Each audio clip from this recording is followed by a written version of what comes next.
우리 교회는 하반기 사역을 진행하면서 온 세대, 온 마음, 온 생명으로 기도와 사랑으로 달려왔습니다. 하나님께서 우리 교회에 주신 은혜와 감사가 참 많습니다. 그 기쁨도 넘치고요. 새 생명과 부흥의 역사를 우리 교회에 보게 하셨습니다. 오늘은 12월 첫째 주일입니다. 날씨는 서늘하고 세상은 어수선하지만 이 모든 것을 뛰어넘는 성탄의 기쁨이 우리에게 충만합니다. 이 성탄의 기쁨과 감사로 우리 성도들의 삶과 가정에 복락의 강수가 넘치기를 기도합니다. 우리 교회는 여러 부서와 사역들이 한 몸이 되어서 영가족되어 주님의 일들을 감당하고 있습니다. 올해에도 우리 교회는 모두의 섬김과 또 봉사와 충성으로 주님의 교회를 건강하게 세웠습니다. 어떤 이는 목사로, 어떤 이는 집사로, 어떤 이는 주일학교 교사로, 어떤 이는 구역장으로, 또 어떤 이는 주차 봉사로, 또 어떤 이는 식당에서 식당 봉사로, 그 수많은 사역과 섬김의 자리에서 주님이 주시는 마음으로 그 모든 것들을 감당했습니다. 보이는 것뿐만 아니라 보이지 않는 곳에서까지 더 많은 수고와 희생과 섬김이 있었기에 우리 대강교회가 천국을 이루어가고 있는 것입니다. 모든 성도들이 한 지체가 되어서 가족으로 서로를 섬기고 충성하며 봉사합니다. 모두가 지체가 되었어요. 그러므로 우리는 서로를 보면서 서로가 지체이기에 서로가 그 역할들을 감당하면서 주의 몸된 교회를 세워가기에 우리는 서로 감사할 뿐입니다. 우리 서로 옆에 분들을 보면서 감사 한번 인사합시다. 당신이 계셔서 감사합니다.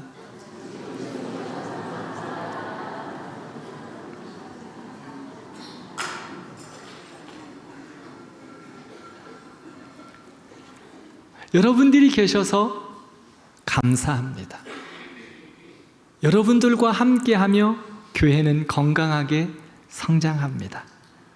이런 사역과 섬김, 또 수고와 봉사로 우리 교회가 더욱 건강하고 행복하고 생명력 있는 교회가 되기를 진심으로 기도합니다. 오늘 말씀은 예수님께서 제자들에게 비유의 말씀을 해 주셨습니다. 5절 말씀을 보면 예수님께서 왜 이 비유를 말씀하셨는지 가르쳐 주고 있습니다. 5절에 사도들이 예수님께 묻습니다. 주님, 우리에게 믿음을 더하여 주세요. 왜 사도들이 이런 질문을 예수님께 드렸을까요? 누가복음 17장 처음 1절부터 4절까지의 말씀을 보면 예수님은 제자들에게 누구든지 남을 실족하게 하는 사람은 연자맷돌을 목에 메고 바다에 빠지는 것이 낫다라고 말씀하십니다. 그리고 하루에 7번이라도 내게 죄를 짓고 7번 돌아와 회개하면 용서해 주어라 라고 예수님께서 말씀해 주셨습니다. 예수님께서 사도들에게 이런 말씀을 해 주시니 사도들이, 제자들이 예수님의 말씀을 듣고 자신의 모습을 돌아보니 너무 초라한 거예요. 자신들의 믿음의 상태를 보니 너무 부끄러운 거예요. 지금까지는 스스로를 대단하게 여겼지만 이제 주님의 말씀을 들으니 야, 나는 아무것도 아니구나 라고 생각되어졌습니다. 남을 실족해 한 일이 한두 번도 아니었고 하루에 7번은커녕 한 번도 용서를 못하는 자신들의 모습이었는데 예수님은 하루에 7번이라도 용서해라, 그리고 남을 실족하지 말라라고 말씀하십니다. 이런 예수님의 말씀을 듣고 제자들이 찔림을 받고 예수님께 말씀합니다. 예수님, 우리에게 믿음을 더하여 주세요. 예수님은 믿음을 더하기를 구하는 제자들을 향하여 무슨 말씀을 하셨느냐? 바로 오늘 본문 말씀입니다. 믿음을 더하여 주세요 라고 말씀하셨는데, 요청했는데 예수님은 종의 이야기를 제자들에게 하고 계십니다. 종이 밭에서 밭을 갈고 양을 치며 열심히 일했습니다. 이제 저녁 때가 되어서 집에 돌아왔습니다. 종은 돌아와서 무엇을 했을까요? 주인의 식사 준비를 합니다. 주인에게 밥상을 맛있게 차려드리고 또 주인이 식사를 다 하시는 동안 그 옆에서 주인의 식사를 수종듭니다. 잘 드시나 살펴보기도 하고, 반찬은 맛이 있나 물어보기도 하고, 또 고기도 잘라드리고, 그래서 주인이 식사를 다 하시는 동안 종은 주인의 옆에서 시중을 듭니다. 그것뿐이었을까요? 바삐 나가서 누룽지를 만들고 숭늉을 끓여서 그 주인이 식사를 다 하실 때쯤 또 숭늉도 대접해 드립니다. 그것뿐일까요? 또 밖으로 빨리 나가서 과일도 깎아가지고 디저트도 드렸습니다. 후식까지 다 차려드렸습니다. 그리고 나서 종은 남은 음식으로 허기를 채웁니다. 밭에서 들에서 그 종은 하루 종일 수고하며 일했습니다. 돌아와서 또 수고로이 주인의 밥상을 차려드렸습니다. 그리고 나서 본인이 식사합니다. 오히려 편안히 쉬고 있던 주인이 밥상을 차리고 또 종에게도 이야기해 줘야 하는데 그렇지 않다는 겁니다. 주인은 그 종의 밥상을 그대로 먹고 즐거워합니다. 그런데 종에게 감사하다는 말 한마디도 하지 않습니다. 왜 그럴까요? 주인이 볼 때 그 종의 일은 마음에 들지 않는 거예요. 성에 차지 않아요. 그러기에 이 모든 것을 다 하고 난 종의 모습을 향하여 평가는 무엇이었느냐? 무익한 종이었다라고 이야기합니다. 그렇게 열심히 일하고 주인의 밥상까지 다 차려드렸는데 그에 대한 평가는 무익한 종. 이 무익한 종이라는 말은요, 다른 번역 성경을 보면 쓸모없는 종, 가치 없는 종이라는 뜻입니다.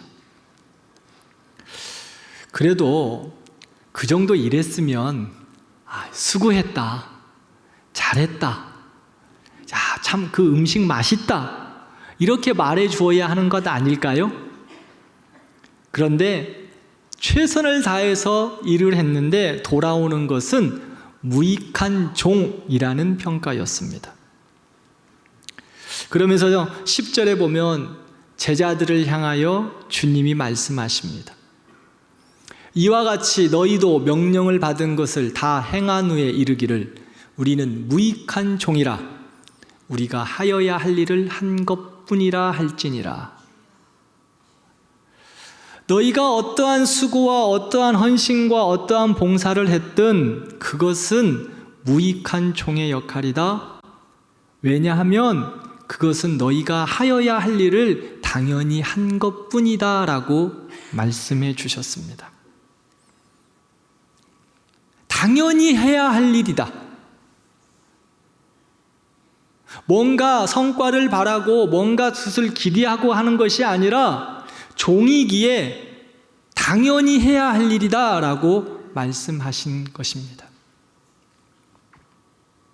그러면서 예수님은 자기의 종의 모습을 말씀해 주셨어요. 예수님이 이 말씀뿐만 하신 것뿐만 아니라 친히 종의 모습을 몸소 보여주셨죠. 그것이 바로 빌립보서 2장 5절에서 8절 말씀입니다.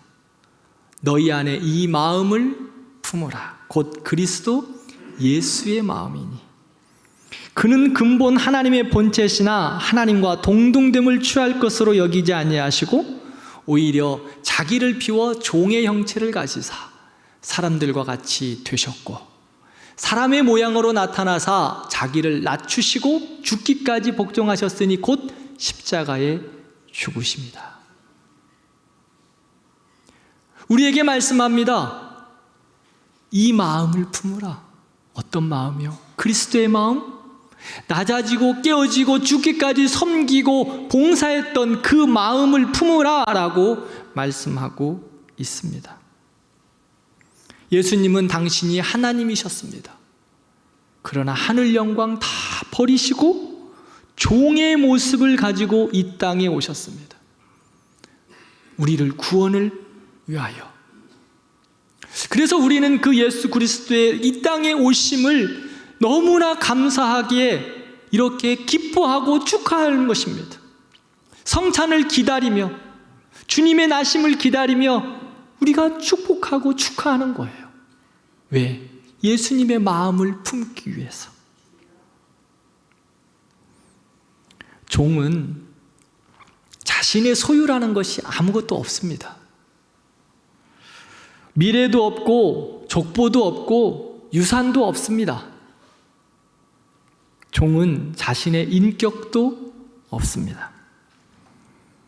이렇게 예수님은 철저하게 자신을 종의 모습으로 내어놓으셨습니다. 사랑하는 성도 여러분, 우리는 하나님 나라의 백성으로 주님의 몸된 교회와 믿음의 삶을 살고 있습니다. 그런데 어떠한 모습으로 섬겨야 할까요? 주님은 우리에게 말씀합니다. 무익한 종이다. 교회에 섬겨야 할 자리에서 봉사도 합니다. 어떻게 섬겨야 하나? 무익한 종이다. 예수님께서 오늘 비유를 통해서 우리에게 말씀하시는 것이 무엇일까요? 믿음이란 종의 자세를 가지고 무익한 종처럼 하나님의 나라와 주의 몸된 교회와 성도를 섬기는 것이다 라고 분명하게 말씀해 주셨습니다.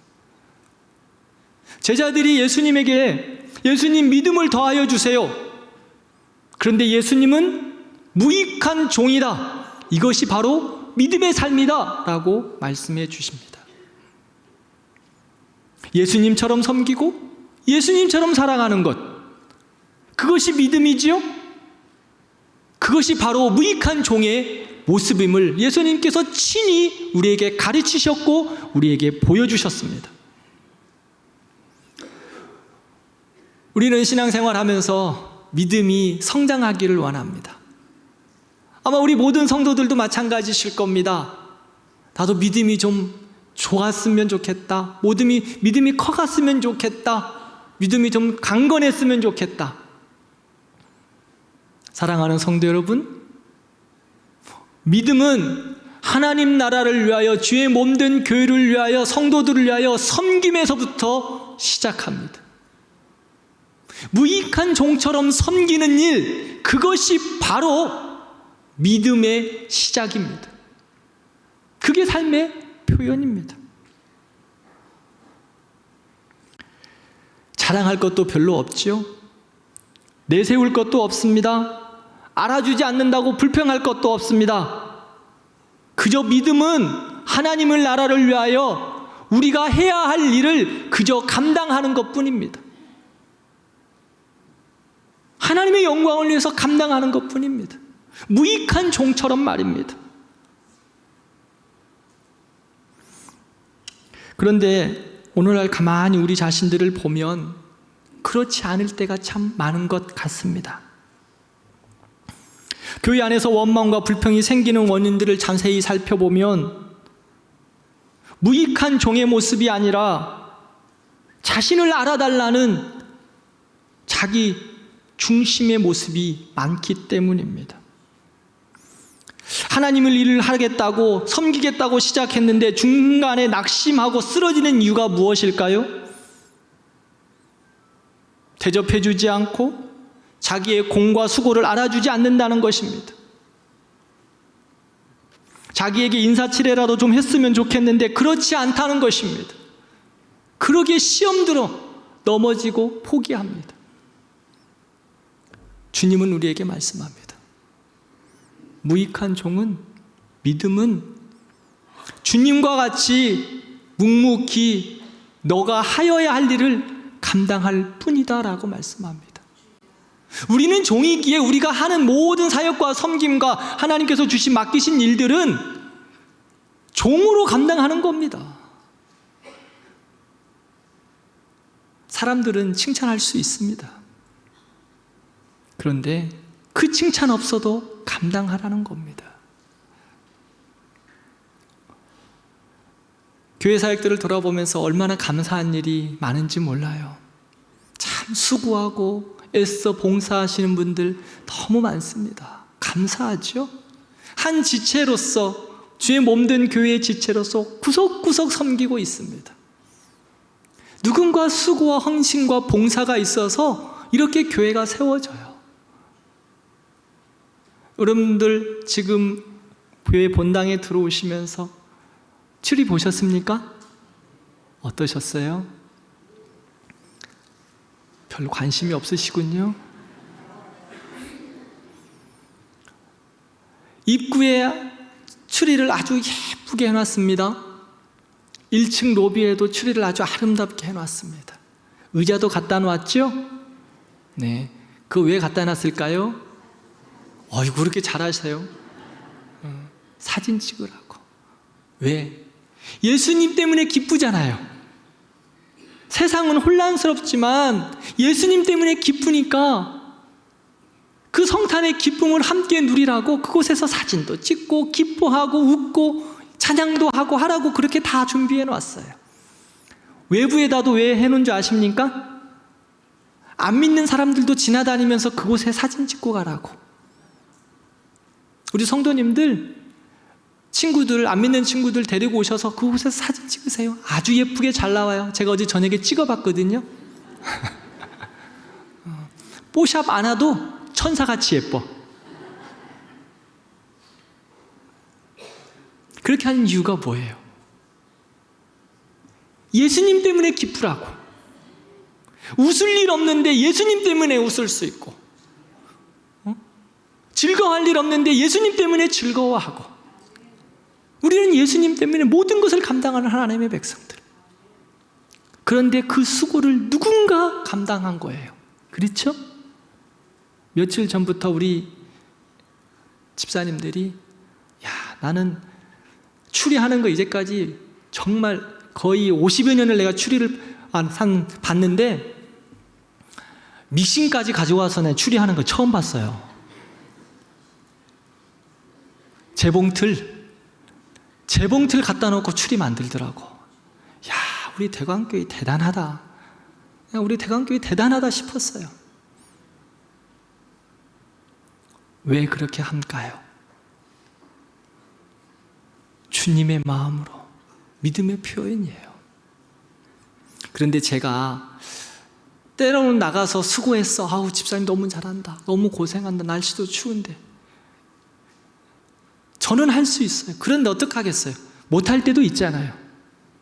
근데 꼭 이쪽에서는 했는데 이쪽에서 좀 알아주지 않았다고 또 삐져. 이 추리한 사람, 그 사람들 말하는 거 아니에요. 그런 경우가 있더라는 거지. 어떨 때는 제가 몸이 한 10개였으면 좋겠어. 그런데 사랑하는 성도 여러분, 주님이 우리에게 원하시는 그 믿음의 모습은 무익한 종. 왜요? 우리가 하여야 할 일을, 그냥 내가 할 일을 당연히 한 것이기 때문에, 내가 할 일을 당연히 한 것입니다. 누가 대접하지 않아도, 누가 인정하지 않아도, 누가 칭찬하지 않아도 주님 때문에, 그 예수님 때문에, 친히 나를 위하여 십자가 지신 그 예수님 때문에 내가 그거 감당하는 겁니다. 그것이 나의 할 일입니다. 그것이 바로 주님이 믿음이라고 말씀하고 계십니다. 저는 우리 모든 성도들이 하나님 나라와 주의 몸된 교회에 이렇게 수고하고 섬기고 봉사함으로 믿음의 부유함을 누리는 복된 자들 되기를 진심으로 축복합니다. 교회에 섬기며 주일학교에 섬기며 특별한 이들이 하는 것 아닙니다. 여러분들 모두가 감당하는 일입니다. 내가 해야 할 일입니다. 우리가 해야 할 일입니다. 시편 84편을 보면 하나님의 은혜를 받고 하나님을 사모하며 나아가는 사람들의 삶, 복된 삶에 대해서 시편 84편은 말씀하고 있습니다. 스펄전 목사님은 그래서 시편 84편을 향하여서 행복한 시편이다라고 고백해요. 시편 84편에 가장 많이 등장하는 단어는요, 주의 장막, 궁전, 성전 이런 단어입니다. 이곳을 통하여 은혜를 누리고 안식과 평안 그리고 복을 누린다고 말씀합니다. 그렇죠? 하나님의 몸된 교회와 공동체, 주의 궁전, 성전, 하나님과 함께하고 있는 그 장막에 있음이 너무 감사하고 기쁘다는 거예요. 그러면서 시편 84편 10절을 보면 이렇게 말씀하고 있습니다. 우리 같이 한번 읽을까요? 주의 궁전에서의 한 날이 다른 곳에서의 첫날보다 나은즉 악인의 장막에 사는 것보다 내 하나님의 성전 문지기로 있는 것이 좋사오니 아멘. 하나님의 성전 문지기로 있는 것이 좋대요. 문지기는 뭐예요? 문을 지키는 사람입니다. 말 그대로 문 지키는 사람. 성전을 향하여 주의 백성들을 향하여 낮은 자리에서 필요한 곳에서 섬기고 수고하고 봉사하는 그 모습이 바로 문지기입니다. 문지기. 이 문지기는요, 하나님의 은혜 받은 자들의 모습이에요. 은혜 받은 자들의 당연한 표현이에요. 은혜 받은 증거가 무엇입니까? 믿음의 증거가 무엇이에요? 문지기입니다. 문지기. 세상 사람들은 지배하고 섬김을 받는 것이 최고의 복이지만 그리스도인들에게, 우리 대광교회 성도들에게 가장 큰 복은 문지기입니다. 그런데 오늘 교회 안에 문지기 정신이 많이 사라지고 있는 것 같아요. 하나님의 전인 교회를 지키려고 하는 문지기 정신이 사라지고 있어요. 교회 안에 사람도 많고 풍요함도 있어지는데 은혜 받은 증거, 믿음의 증거, 삶의 증거, 믿음의 삶의 모습인 섬김의 삶의 모습은 희미해져 가고 있는 것 같아 안타까울 뿐입니다. 왜요? 문지기가 없어요.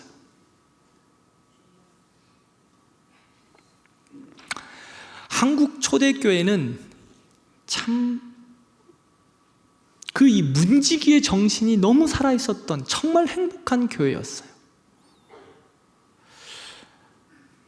한국 교회는 지금은 종을 못 치잖아요.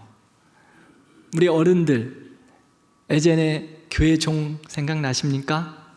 땡. 종을 한 번만 쳤나요? 종도 2번 쳤어요. 예배 시간 30분 전에 초종을 쳤고 한 5분 전, 10분 전에 재종을 쳤습니다. 그 종을 주일 낮에만 쳤을까요? 새벽에도 종치기가 있었고요, 금요일 날도 종치기 있었고요, 수요일도 종치기 있었고요. 매번 종을 쳤습니다. 누가 쳤어요? 종을 치는 문지기가 있었어요. 종을 치시는 새벽마다 그 새벽을 깨우고 예배를 깨우는 종치기 장로님들이 계셨더라고요. 한국교회 역사를 보면 종치기 장로님들 문지기셨어요. 새벽마다 제단에 뿔을 잡고 기도하셨던, 아무리 추워도 헌신과 수고로 이 그 기도의 자리를 지키고 계셨던 권사님들, 기도의 문지기들 계셨어요. 아무리 수고하고 아무리 힘들어도 주일학교 아이들 정말 내 새끼라고 생각하고 내 돈 허주머니 다 털어가면서 우리 아이들 먹이면서 섬기셨던 주일학교 교사의 문지기들이 계셨더라고요. 저는 어렸을 때 지금도 기억에 선명하게 남는 생각이 하나 있습니다. 우리 교회는 한 30년 전, 한 3, 40년 전에는 무엇으로 난방하셨어요? 우리 장로님들. 예? 옛날 예배당에 뭘로 난방하셨어요? 잘 안 들리는데 하여튼 뭐 갈탄으로도 하시기도 했고 근데 제가 어렸을 때 신앙생활했던 모교회는요 톱밥 난로를 뗐어요. 톱밥 난로. 그래서 한 10월 말경 정도 되면 온 교회가 톱밥 창고에 톱밥을 다 쟁이는 날이 있었어요. 그래서 한 2트럭 정도가 온 것 같아요. 트럭으로 와가지고 그 교회 조금 바깥에다가 다 퍼놓으면 온 성도들이 그 톱밥 난로라고 종쳐요. 땡! 그날은 톱밥 난로는 날이에요. 톱밥 난로로 다 와요. 그래가지고 그 톱밥 얼마나 따가운 줄 아십니까? 톱밥 해가지고 창고에다가 딱 쟁이면 우리 예전에 우리 어른들 연탄 1000장 정도 딱 쟁여놔야 이제 올 겨울 나겠다 그런 마음이 있었던 것처럼 교회도 마찬가지로 톱밥을 딱 쟁여놔야 겨울 난다 그랬거든요. 그런데 그 톱밥 난로 피우는 게 쉽지 않아요. 그냥 저도 해봤던 기억이 있는데 잘못하면 이 톱밥 위에서 푹 내려가지고 불이 다 꺼져버리거든요. 그런데 모 집사님, 그다음에 장로님이 계셨어요. 그분의 손길이 탁 들으면 이 톱밥 난로가 불이 확 올라와요. 그 톱밥 난로 화력이 정말 대단합니다. 그래서 예배 시간, 새벽 예배 성도들을 따뜻하게 하기 위해서 그 집사님, 장로님 늘 톱밥 난로, 그분의 손길이 아니면 갈 수 없기에 톱밥 난로를 피우셨어요. 새벽 한 3시나 나오셨을 것 같아. 지금 생각해보면 톱밥 난로를 피워서 성도들이 기도하도록 문지기 역할을 감당하셨어요. 또 방학 때 되면 학생들이 요즘은 교회 잘 안 오지만 학생들이 예전에는 교회에서 놀고 살았잖아요.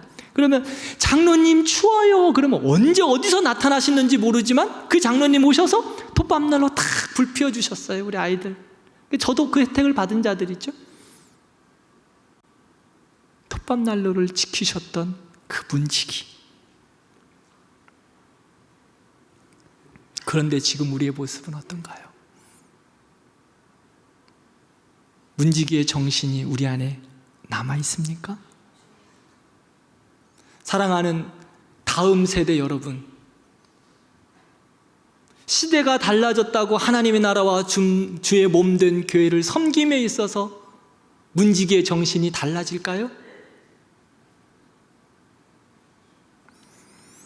골로새서 1장 24절에 바울은 이렇게 고백합니다. 같이 읽겠습니다. 나는 이제 너희를 위하여 받는 괴로움을 기뻐하고 그리스도의 남은 고난을 그의 몸된 교회를 위하여 내 육체에 채우노라. 문지기는요, 수고해요. 힘들어요. 자기의 헌신, 재능, 건강 다 드려야 해요. 문지기요, 피곤해요. 톱밥 문지기 했던 그 장로님, 집사님 새벽 3시부터 나오면 똑같은 사람들인데 왜 피곤하지 않을까요? 종치는 장로님, 그 종치기 문지기를 하기 위해서 새벽부터 나와서 그 추위에 바깥에서 떨며 종을 치는 것 시간 딱 맞춰갖고 또 쳐야 되거든. 또 5분 빨리 치면 5분 빨리 쳤다고 누군가 또 와서 막 뭐라고 하거든. 참 그분들은 사명받은 분들이에요. 꼭 지적하는데 사명이 있어. 그런데 그 수고를 감당하는 분들, 그분들은 피곤하지 않을까요? 그분들은 개인의 삶이 없을까요? 그분들은 자신에 대한 자신을 뭘 즐기고 싶은 것 없을까요? 아니요. 똑같은 육체입니다. 똑같은 시간입니다. 똑같은 건강입니다. 하나님이 주신 은혜를 따라 감당하는 거예요. 하나님이 주신 은혜를 따라. 우리 찬양대 너무 잘하죠?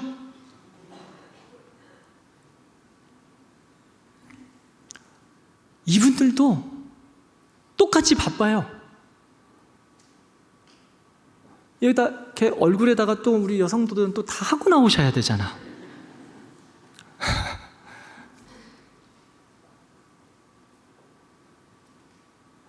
9시 반에 연습하나요, 장로님? 11시 예배를 드리기 위해서 이들이 9시 반에 연습 시작합니다.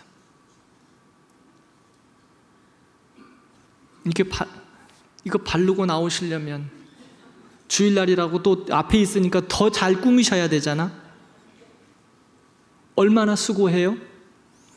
이분들에게 시간이 26시간일까요? 이분들에게도 시간이 똑같이 24시간입니다. 사도 바울과 같이 그리스도의 남은 고난을 교회를 위하여 내 육체에 채우는 거예요.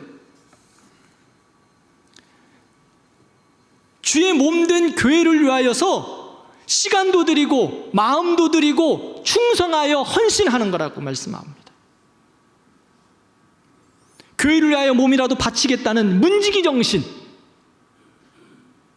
사도 바울의 고백입니다. 그 고백이 우리의 고백이 되기를 진심으로 축복합니다. 우리 교회는 내년도 사역을 기대하고 준비하면서 오늘 사역 지원서를 여러분들 주보에 첨부했습니다. 보시면서 어떠셨습니까? 보시기는 하셨습니까? 야, 이건 뭐 나하고는 상관없는 것들이네. 아이고, 왜 이거 나한테도 주어? 난 필요 없는데. 아니요. 여러분들에게 모두 다 필요한 겁니다. 주님은 우리 대광교회 모든 이들을 지체로 부르셨어요. 5 손가락, 필요 없는 손가락 있습니까? 발가락, 5 발가락 10개가 있는데요, 필요 없는 발가락 있을까요? 아니요. 다 필요합니다. 새끼 발가락이 골절되어서 여러분들 깁스하고 다녀보세요. 얼마나 힘든 줄 아십니까? 잘 붙지도 않아요, 그거. 그런데 뭐 새끼 발가락 제일 끝에 있으니까 별 효과가 없을 것 같죠? 아니요. 그게 중심을 잡아주는 축이라고 이야기하더라고요. 부족하고 연약해 보이지만 다 필요한 거예요. 사랑하는 대광교회 성도 여러분, 여러분들은 우리 교회의 한 가족입니다. 그리고 모두 다 우리 교회의 지체입니다. 그러기에 주님의 몸된 교회를 위하여 함께 사역하는 겁니다. 함께 봉사하는 겁니다. 그것이 믿음입니다. 그리고 그것이 주님에게 우리에게 말씀하시는 겁니다. 그러면서 우리의 고백은 무엇이 되어야 할까요? 그렇습니다. 주님, 내가 주님께서 맡기신 일들 하는 것뿐입니다. 당연히 하는 겁니다. 당연히 하는 것입니다. 그렇게 고백하는 겁니다. 오늘 주님께서 우리에게 이 말씀을 가르쳐 주셨어요. 사역지원서를 보면 여러 가지 부분에서 우리가 섬겨야 될 일 있습니다. 함께 예배하고 구역의 성도들을 격려하는 것 그 자체도 섬김이에요. 그러나 우리가 더 주신 바 은혜를 따라 섬겨야 될 부분이 있다면 믿음으로 신청하고 감당하는 여러분들 되기를 진심으로 축복합니다. 이제까지 나는 한 번도 이런 것 한 적이 없는데 어떻게 해야 되나? 신청해서 써서 내십시오. 써서 내세요.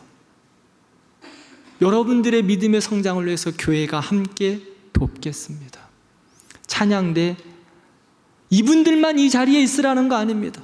제가 보니까 이곳에 있어야 될 분들 여기에 너무 많은 것 같아. 이름을 좀 부를까 싶기도 한데 여기에 계신 분들이 이곳에서 같이 봉사해야 될 분들이 아직도 많아요. 헌금위원 자리에서 이 자리에서 봉사해야 될 분들도 아직도 많고, 안내로 봉사해야 될 분들도 많고, 주차로 좀 봉사해야 될 분들도 많고, 또 필요에 따라서 우리 교회에 어른들 좀 운행을 위해서 운행을 해야 될 필요도 있고, 나는 우리 아이들이 너무 좋아. 아이들을 섬겨야 될 그 봉사의 자리도 있고 많이 있습니다. 내가 해야 할 일이 아니다라고 생각하지 마시고요. 주님이 오늘 여러분들과 저에게 말씀합니다. 이거 네 일이야. 네 일이야. 네가 해야 돼. 그리고 우리의 고백은 뭐여야 할까요? 내가 해야 할 일을 한 것뿐입니다. 내가 해야 할 일을 한 것뿐입니다. 고백하는 거예요. 저는 우리 대광교회 모든 성도들이 모든 사역을 감당했으면 좋겠어요. 모든 성도들이 최소한 하나 이상의 사역들을 감당했으면 좋겠어요. 왜요? 저는 우리 교회 성도들이 믿음이 성장하기를 바랍니다. 그리고 그것을 위하여 부름받아서 여러분들을 향하여 훈련하고 예배하고 말씀을 전합니다. 여러분들의 믿음이 성장하기 위해서 하나님께서 나에게 맡기신 일이기에 저는 그래서 여러분들의 믿음의 성장을 위해 기도해요. 그렇다면 우리 모든 성도들이 최소한 1인 1사역을 함으로 믿음의 성숙함을 이루기를 진심으로 축복합니다.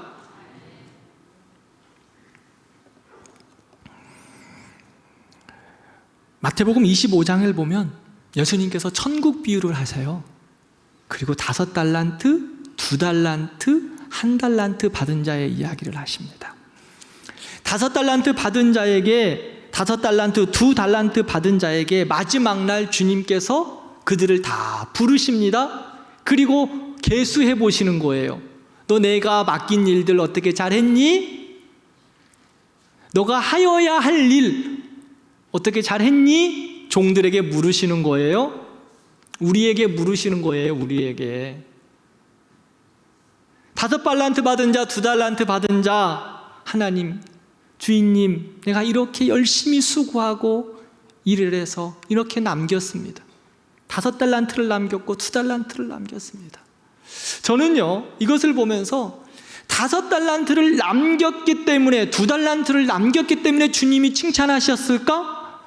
뭐 그럴 수도 있겠죠. 그러나 5달란트 받은 자, 2달란트 받은 자가 주님의 그 부르심 앞에 최선을 다하여 감당했어요. 일을 했어요. 수고했어요. 그것을 향하여 주님께서 그들을 향하여 칭찬하셨다고 저는 보고 있습니다. 아마 5달란트 받은 자가 열심히 수고하고 일하고 정말 헌신했지만 1달란트 남길 수도 있잖아요. 그러면 이 바보 같은 놈 그거밖에 못했어? 라고 말하지 않으셨을 거예요. 최선을 다하여 수고하고 섬겼던 그 5달란트 받은 자, 2달란트 받은 자, 주님은 그들을 향하여 이렇게 칭찬하십니다. 잘했다. 착하고 충성된 종아. 잘했다. 정말 잘했다. 수고했다. 얼마나 고생이 많았니? 정말 잘했다. 내 주인의 즐거움에 참여해라. 이제 천국잔치에 참여하자 라고 칭찬하셨을 것입니다. 그런데 1달란트 받은 자, 수고하지 않고 땅속에다 가두어 파묻어 놨습니다. 해야 할 일을 하지 않은 거예요. 마땅히 감당해야 할 일을 하지 않고 땅속에다 감춰놨어요. 주님이 마지막 날 그를 향하여 말씀하십니다. 악하고 게으른 종아. 악하고 게으른 종아. 사랑하는 성도 여러분, 저는 우리 모든 대광교회 성도들이 하나님 앞에 섰을 때 착하고 충성된 종아, 이렇게 부름받는 거룩한 백성들 되기를 축복합니다. 말씀을 맺겠습니다. 사무엘하 6장을 보면 다윗이 법궤를 가지고 가다가 소들이 뛰어서 우사가 넘어지는 법궤를 바로 하려다가 죽게 되는 그러한 사건이 있어요. 그래서 잠시 그 법궤가 오벳 에돔의 집에 머물게 되거든요. 오벳 에돔의 집에 석 달을 머물렀어요. 그런데 하나님께서 오벳 에돔의 집에 복을 허락하셨다라고 말합니다. 그 오벳 에돔에 주셨던 복, 그것을 어떻게 표현하고 있는지 아십니까? 역대상 26장 8절에 보면 그 직무를 잘하는 자이니 오벳 에돔에게서 난 자가 62명이더라. 어디에서 62명이 직무를 감당한 줄 아십니까? 하나님의 전에 문지기래요. 오벳 에돔의 자손들이 하나님께 복을 받았다라고 말씀하고 있는데 성경에 그 복의 표현을 하나님의 전에 문지기. 사랑하는 성도 여러분, 하나님 나라의 문지기, 주의 몸된 교회의 문지기가 하나님 나라의 큰 축복임을 믿습니다. 하나님 나라의 복이에요. 하나님의 전에 문지기로 있는 것이 은혜이고 복입니다.